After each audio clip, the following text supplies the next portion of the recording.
You doing? How was your day, dear? How was it? How was it my okay? day, dear? Great. There goes a scandal right in and of itself. Thanks a lot. Have big news tonight. Big show for you. Huge news, and thanks so much, Sean. I'm Laura Ingraham, and this is the Ingraham Angle. We have a ton of news to bring to you tonight, and of course, we're all waiting on the imminent release of that controversial FISA memo. Democrats are trying like mad to stop it, but we hear President Trump has already given it the green light. Also, a follow-up to last night's heart-wrenching interview with the parents of a young girl brutally murdered by MS-13 gang members. Tonight, we'll speak with two more parents who suffered the same tragedy on the same day. And they were also consoled by President Trump. Plus, Mad Maxine Waters is responding to the State of the Union. Isn't she a little late? With parental warning. We'll explain. And Hollywood crosses a line with a show depicting, get this, the violent rape of a conservative pundit who is kind of a dead ringer for Ann Coulter. Ann herself will be here to respond. But first, Democrats define victimhood down. That's the focus of tonight's angle. Everywhere you turn, the Democrats and their fawning media enablers are elevating the concerns of non-Americans over actual Americans. Now, last night, as I said, I interviewed the parents of 15-year-old Nissa Mickens, who was murdered by illegal alien MS-13 gang members. They were President Trump's guests at Tuesday's State of the Union. I asked them what they thought about the Democrats' failure to stand when they were recognized. I felt it was very disrespectful.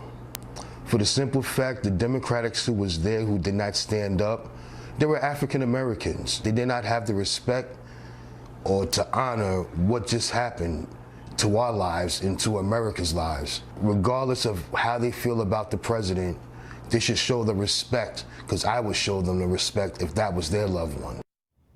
So classy and so moving.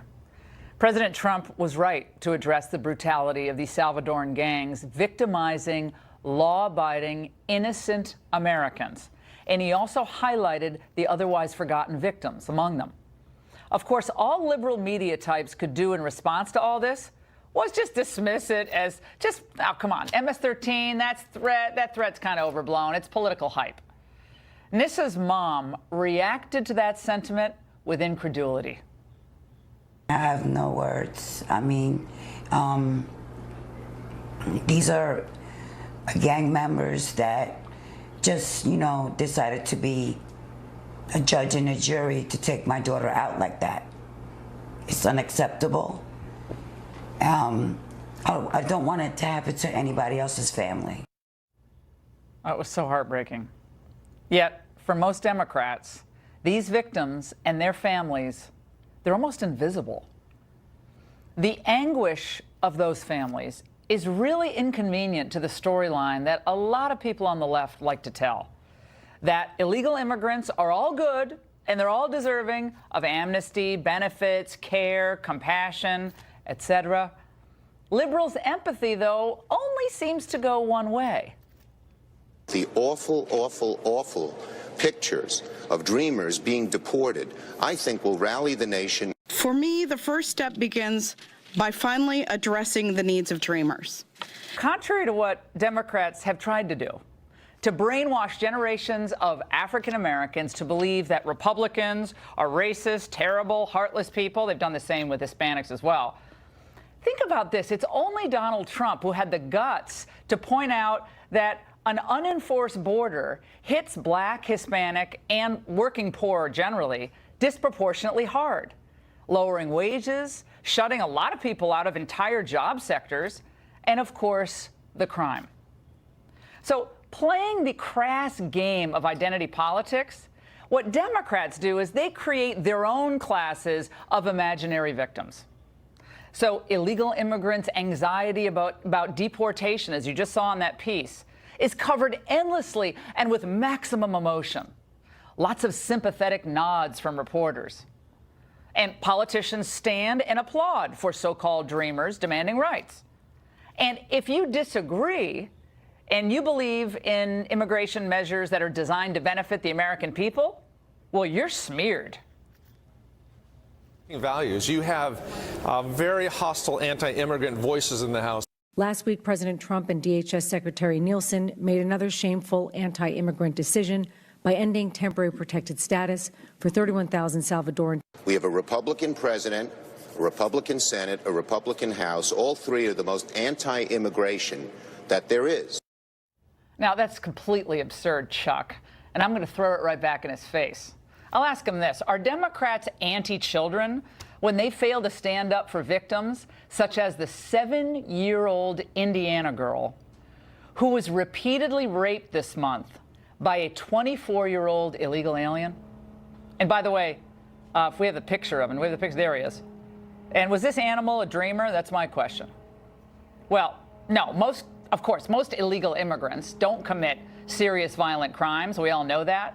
But they do comprise 22% of our federal prison population. That is a fact. And by the way, a new study of Arizona residents by economist John Lott finds that illegal immigrants are 142% more likely to be convicted of a crime than other Arizonans. Wow, that is obscene. Now, today, we have a thing called a catch and release policy. It's completely nuts, under which ICE agents must release unaccompanied and accompanied alien children back into the country. So they're caught at the border, and then they're processed quickly and released back into the United States. Health and Human Services then resettles these kids in communities and in states like yours. We've released 100,000 of these unaccompanied minors into the United States just since fiscal year 2016. It's unbelievable. And a recent HHS study showed that the majority of unaccompanied illegal alien minors are 15 to 17 years old, and they're males. In other words, as that Northern Virginia Gang Task Force fellow a couple weeks ago on this show said, they are prime recruitment targets for MS-13. President Trump, to his credit and to our benefit, wants to end this scourge. Many of these gang members took advantage of glaring loopholes in our laws to enter the country as illegal, unaccompanied alien minors and wound up in Kayla and Nisa's high school. Tonight, I am calling on Congress to finally close the deadly loopholes that have allowed MS-13 and other criminal gangs to break into our country. I was thinking about this. The Congressional Black Caucus and all those Democrats who sat fuming rather than standing in support of grieving American families Tuesday night, I say shame on you. You've gone so far left that you've left America. And that's the angle. Last night, it was my great privilege to speak with Robert Mickens and Elizabeth Alvarado, whose 15-year-old daughter, Nisa Mickens, was murdered by MS-13 gang members. They were guests, as I said, of President Trump at Tuesday's State of the Union address, as were my next guests, Evelyn Rodriguez and Freddie Cuevas. They are the parents of Kayla Cuevas, a 16-year-old who was also killed by MS-13 gang members. And both of you, I want to say, I know it's very difficult to come out and talk about this subject because it makes you think of what happened to your daughter just 2 years ago, not even 2 years ago. But we really appreciate your testimony and your witness to what is the truth. So thank you so much. Thank you for having us. Evelyn, I'd like to start with you. You've heard the sentiment expressed time and again that the President Trump is making too much of this MS-13 issue, that it's being used for just political purposes, and people didn't even know about MS-13 unless it was for Fox News, kind of dismissing it. What's your reaction to that?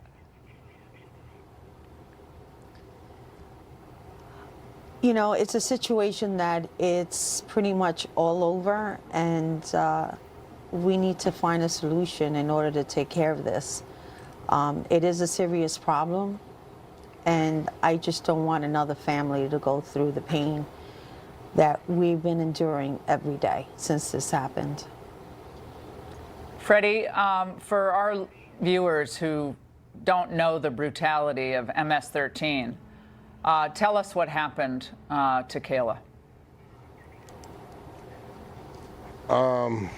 Unfortunately, that sad day, Kayla was announced by Nisa and, her best friend, to go into seeing a friend and whatnot. So they went over to see a friend so they can tackle whatever situation that they had, which was very minor. And they went over there, they made their friendship, they made their peace.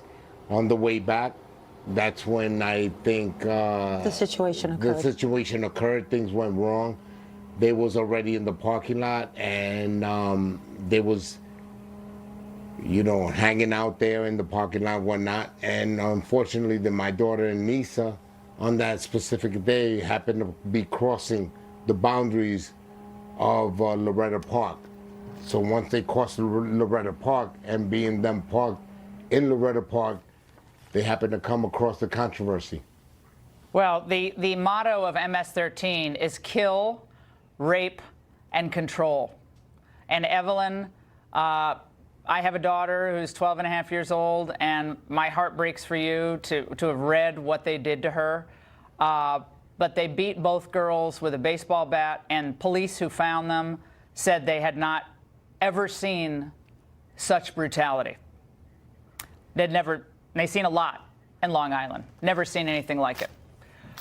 You were there at the State of the Union, and there were a lot of people who stood and applauded for your courage and for your daughter. There were a lot of people who sat on their hands scowling. What do you say to them tonight, those who would not stand to honor your daughter? Everybody has their opinions. I just want to thank for those who stood up and believed in what we're trying to do. I don't know what they were thinking. I know as a parent, I'm feeling the loss of my daughter. I feel it every day. There's not a day, a second, that I don't think about my daughter.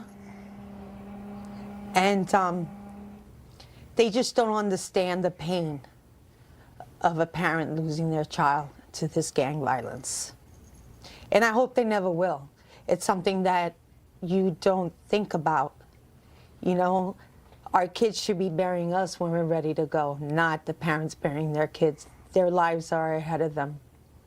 I just want the government to really think about the choices and the solutions and the plans that they have in order to take care of this problem. It's a serious problem. They need to really consider it. I know there's other issues here in the U.S., but this is one issue that they need to tackle on. Well, I think there's a lot of empathy expressed on a daily basis for people who are in the country illegally who fear deportation, and I'm sure that's a legitimate fear. What we want to do on this show is showcase those who are forgotten. And until President Trump came along, I think they were largely ignored or invisible victims. But we think the empathy should go to American citizens who are brutally hurt and harmed and killed by people who should never have been in this country in the first place. And that's what we're going to do every night. And we just salute you for coming on. And I know how hard it is. You're not a political person. But I think we need solutions that ensure that none of this happens again. I'm sorry. No, right. this can't keep happening. I just want to make sure. No, absolutely not. No. Absolutely not.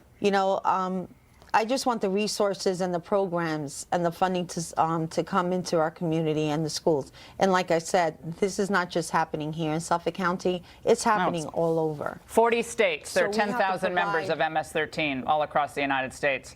Evelyn, Freddie, we really appreciate your time. Thank you for being with us tonight. Thank you. Well, thank you for having us as well. And God bless you. I appreciate you as well. Thank you likewise as well. And now we go to someone who sees nothing wrong with amnesty and very liberal immigration policies. We see him from New York. David Burstein is the co-founder of Run can't get out of your own way to get up off your backside and look up to that gallery and applaud them. That's where I think the Democrats always take it too far, David. I mean, you can hate President Trump. You can think all the things you're thinking.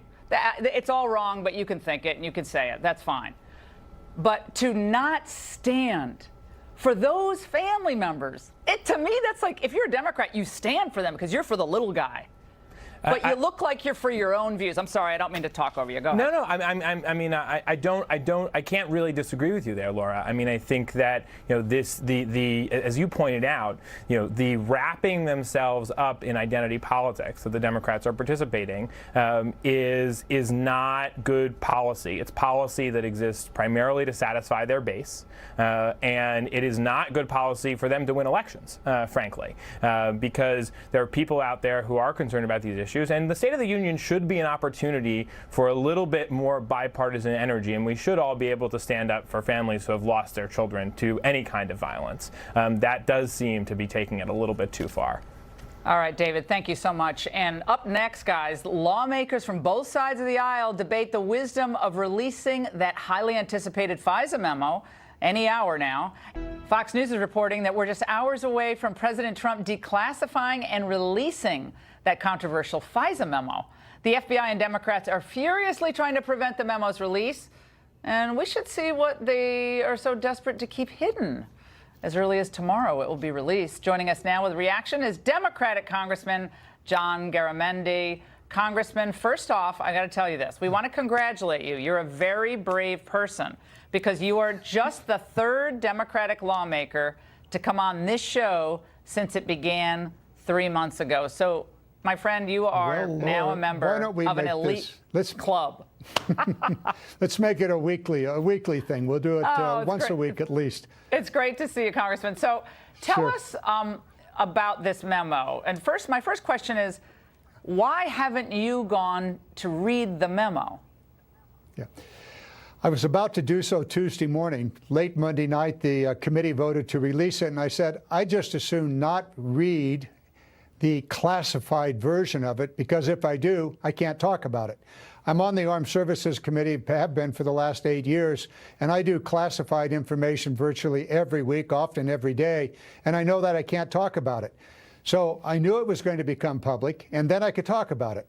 Yeah, but all these congressmen have been all over television. They're not talking about what's in the memo.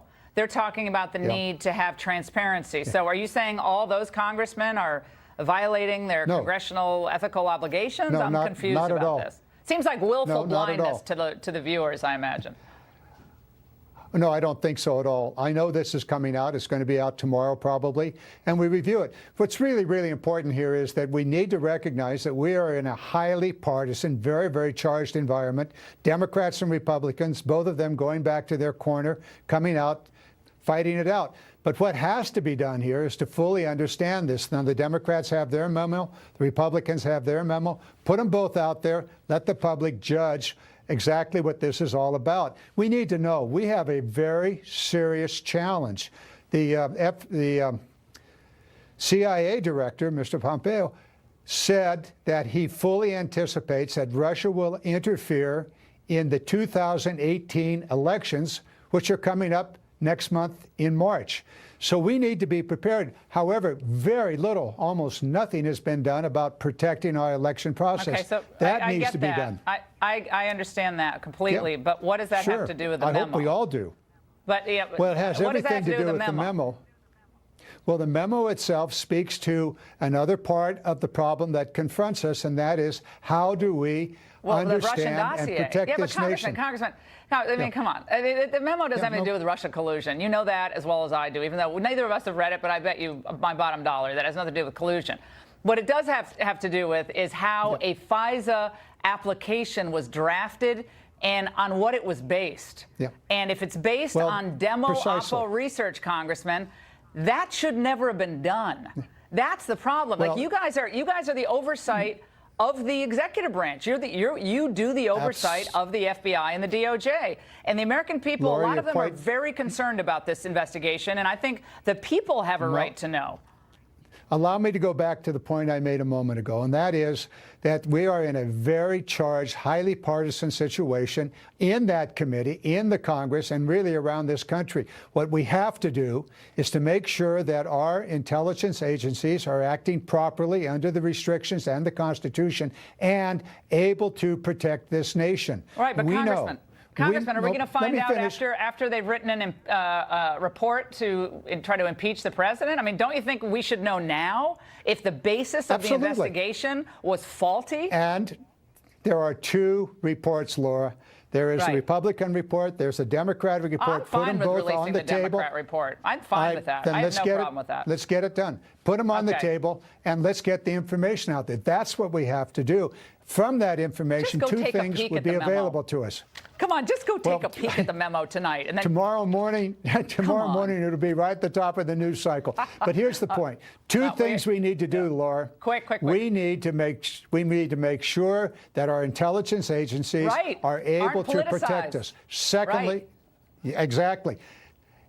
Both of those memos on the table and a hearing. Well, let's get the memos out there, and let's have those Justice Department come before us. We really appreciate it. And let's go again. Numero tres, number 3. Okay, you got number 3. I'll be back next week. Tell your colleagues we don't bite. It's okay to come on. They'll be fine. No, it's all right. You take care. And the Senate Intelligence Committee is having its own heated debate over the FISA memo. Joining us now for reaction on the Republican side is Senator Jim Lankford of Oklahoma, a member of that committee. Senator, you heard Congressman Garamendi there. He hadn't read the memo. He's concerned about releasing the memo. He didn't want to read it because then he couldn't talk about it. I didn't quite follow that. But nevertheless, we're glad that he came on. Your view on this situation now, because the Democrats are saying Republicans now are anti-FBI and poisoning the whole kit and caboodle with their integrity and character of the agents.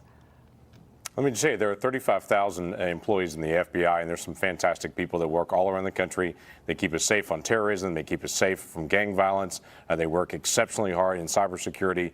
There's some fantastic folks. But it's very clear there are also some people that were in headquarters that we have text messages of back and forth that worked in the Hillary Clinton email scandal and then were hired on to do the Trump investigation by the special counsel that clearly had biases against President Trump and were trying to support Hillary Clinton in the campaign. There's no question about that. So this is not a challenge to 35,000 hardworking men and women keeping us safe in the FBI. This is a challenge to probably people they are frustrated with that are in headquarters that are not following basic FBI code and procedures.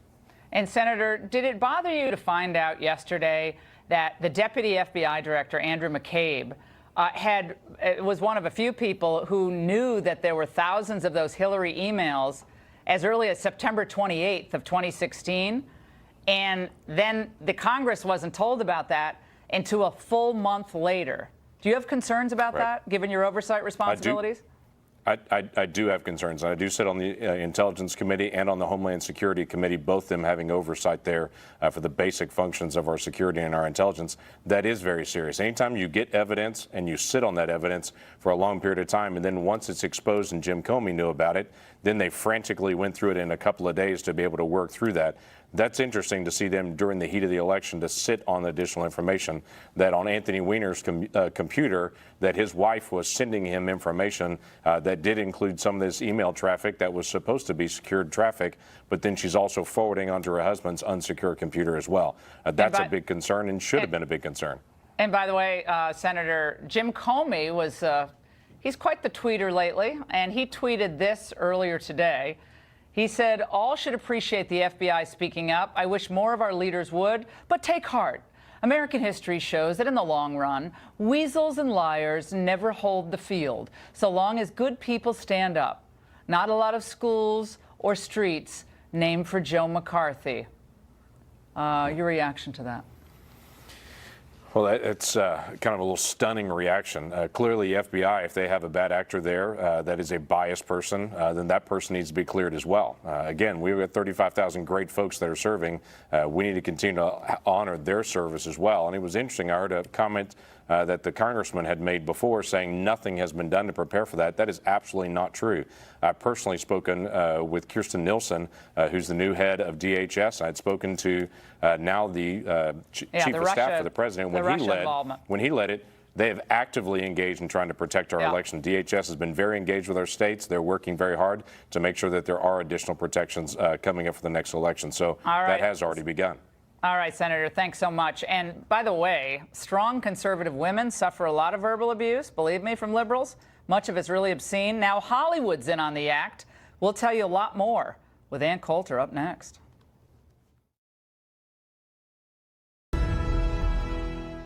This time, a lot of folks think Hollywood has really gone too far. The television show Law & Order Special Victims Unit has pushed liberal politics before. We all know that. But last night's episode portrayed the brutal rape of a conservative commentator by a member of the radical leftist group Antifa. A totalitarian PC culture has taken over this country. And you know what? We are sick of it.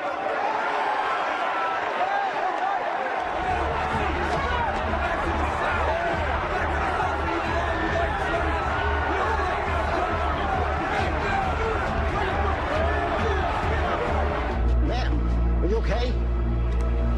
I need an ambulance at the Hudson Quad right now. Some observers, especially on Twitter, are saying the victim looked a lot like conservative commentator and best-selling author Ann Coulter. Here to respond from West Palm Beach is Ann Coulter. Ann, I know you don't watch this show. I don't either. It's way political, and I don't watch any of these shows. But what goes through your mind when you see this? This on NBC, which just had to jettison its big anchor, Matt Lauer, after all the stories came out about him and women, and now this storyline. Well, I heard about it when I got in last night. My fans were mostly upset that they thought the actress didn't do me justice. God bless my fans. And no, I mean, there were 3 direct quotes from me, or at least lies about things I'd said. So, yeah, it was pretty clearly supposed to be me. I don't care, could not care less. I know it would be much better TV if I did care and I was indignant, but it could be sort of a public service announcement. This is how you react. I'm not like the Berkeley students who thought it was a personal assault if Ann Coulter gave a speech on their campus by smashing windows and threatening to burn the place down. And in fact, Laura, I did not break a single window since hearing about this show. It is, I mean, there are 2 things that I haven't seen any, but I just heard that segment of it. It's funny how liberals always think we're as precious as they are. I mean, just that woman who was talking, whom I gather was supposed to be me. No, that's how liberals talk. They are constantly in a state of outrage. Come to one of my speeches. But Ann, you see, that's not my approach. And imagine if there was a storyline about some politically correct figure being raped brutally, with a very familiar storyline connected to a, I don't know, so I can't think of Muslim commentator or something. I just don't think people would kind of look the other way. I think it would create a huge conversation, right? I mean, it would be Islamophobic. How dare you bring this up? I mean, this is making my life more dangerous. Right. No, I mean, seriously, me giving a speech, the main import of which was going to be federal law. We should enforce it. No, that was enough to threaten to burn the campus down and have Berkeley cancel me and most college campuses.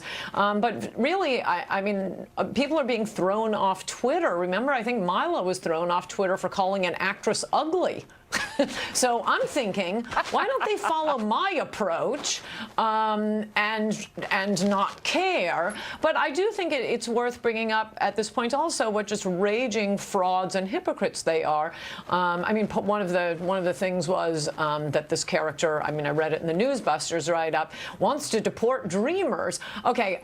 Laura, I promise you, the writers, the actors, the producers of this TV show, will move heaven and earth to make sure their kids don't go to school any place near a dreamer. Their only contact with illegal aliens is the woman who cleans their toilet, whose name they don't know. Oh, but they're going to stand up for the illegal aliens. No, so much of Hollywood is just wanting to feel morally superior to conservatives, and particularly to Trump voters.